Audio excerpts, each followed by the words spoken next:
سماع موتا کا عقیدہ، اس کی قرآن و حدیث میں کیا حیثیت ہے اور قرآن و سنت اس بارے میں ہماری کیا رہنمائی کرتے ہیں؟ قبلہ گزارش یہ ہے، سب سے پہلے تو ہم یہ سمجھنا چاہیے کہ ہم مسلمان ہیں، الحمدللہ، اور مسلمانوں کا جو عقیدہ اور نظریہ ہے وہ سب سے پہلے قرآن سے ثابت ہوتا ہے۔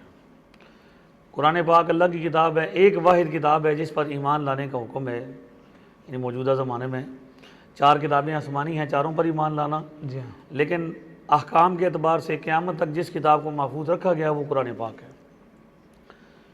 تو سب سے پہلے ہم قرآن پاک سے دیکھتے ہیں کہ کیا اللہ تعالیٰ نے قرآن پاک میں اس حوالے سے ذکر فرمایا۔ تو میں بڑی اختصار کے ساتھ ہوں کہ مجھے اس بات کا احساس ہے کہ پروگرام کا ٹائم اتنا ہے کہ ہمیں تمام باتوں کو دیکھنا ہے، لمبی چوڑی بات نہیں کروں گا، میں کوشش کروں گا کہ ٹو دا پوائنٹ میں۔ سب سے پہلے اللہ تعالیٰ ارشاد فرماتا ہے، سورہ بقرہ کی آیت ہے، کیف تکفرون باللہ وکنتم امواتا فاحیاکم ثم یمیتکم ثم یحییکم ثم الیہ ترجعون۔ تم اللہ تبارک و تعالیٰ کا انکار کیسے کر سکتے ہو حالانکہ تم مردہ تھے، مردہ تھے، اس نے تمہیں زندگی بخشی، پھر وہ تمہیں موت دے گا، پھر وہ تمہیں زندہ کرے گا، پھر تمہیں اس کی طرف لوٹ کر جانا ہے۔ سبحان اب آیت کریمہ میں اللہ رب العزت نے ایک موت کا ذکر فرمایا کہ تم نہیں تھے، یعنی تمہارا وجود نہیں تھا، عدم تھے تم، پھر اللہ نے تمہیں وجود بخشا اور تم اس کائنات میں آئے، جہان میں آئے، زندہ ہوئے، یہ ہے زندگی۔ ثم یمیتکم، پھر ہم اس کے بعد پھر تمہیں کیا کریں گے، وہ تمہیں موت دے گا، اللہ تعالیٰ پھر تمہیں موت دے گا۔ ثم یحییکم، پھر وہ تمہیں کیا کرے گا، زندہ کرے گا۔ اب قرآن مقدس میں 2 دفعہ زندگی اور 2 دفعہ موت کو ذکر کیا گیا، اور 1 مرتبہ محشر کا ذکر کیا گیا کہ حشر ہے تمہارا، اٹھو گے۔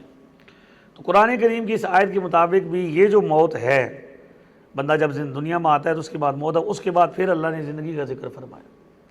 اس کا مطلب یہ ہے کہ قرآن پاک میں یہ کنسیپٹ موجود ہے کہ مرنے کے بعد بندہ ختم نہیں ہو جاتا، مٹ نہیں جاتا، موت کسی مٹ جانے کا، ختم ہو جانے کا یا خاک میں مل جانے کا نام نہیں، موت ایک جہان سے دوسرے جہان میں منتقل ہونے کا نام ہے۔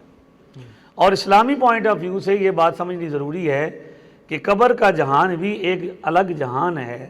جس طرح دنیا میں بندہ رہتا ہے تو دنیا میں زندہ رہنے کے لیے اس کو اپنے آپ کو اچھا رکھنے کے لیے، خوش رکھنے کے لیے بندہ آسائشیں ڈھونڈتا ہے، نعمتیں ڈھونڈتا ہے، اور اس جہان کے تقاضے ہیں، اسی طرح اگلے جہان کے بھی، اس وہاں خوش رہنے کے بھی تقاضے ہیں۔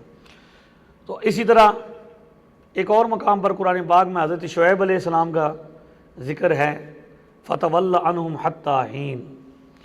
یہ آیت کریمہ ہے کہ حضرت شعیب علیہ السلام اپنی اس قوم کے پاس آئے جو کہ مٹی ہیں، یعنی جو عذاب آ چکا تھا، ختم ہو چکے تھے، مردہ ہو چکے تھے، ان سے آ کر حضرت شعیب علیہ السلام نے خطاب فرمایا، ان سے گفتگو کی۔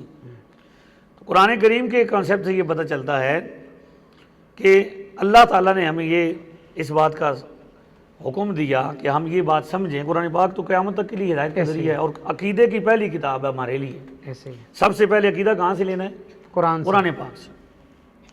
تو قرآن پاک کا تو اب لوگ ذکر بھی نہیں کرتے۔ مجھے اکثر میں اپنے خطابات میں کہتا ہوں کہ لوگ قرآن کا نام نہیں لیتے، پہلے کہتے ہیں کس حدیث کی کتاب ہے جی، کیڑی حدیث لکھی ہے جی، قرآن تو پہلے، قرآن کا نام نہیں لیتے، حالانکہ پہلے نام کس کا لینا چاہیے بھئی، کیا اللہ تعالیٰ کے اس حوالے سے کیا فرمان ہے۔ ایسے ہی ہے۔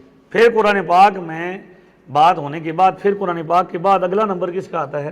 وہ حدیث کا، پھر سنت کا نمبر آتا ہے، یعنی حدیث شریف سے ہم لیں گے کہ حضور کا اس حوالے سے کیا فرمان ہے۔ ایسے ہی۔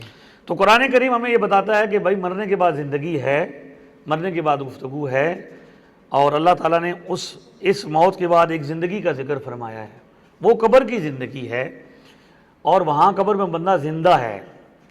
اسی لیے سرکار دو عالم علیہ السلام نے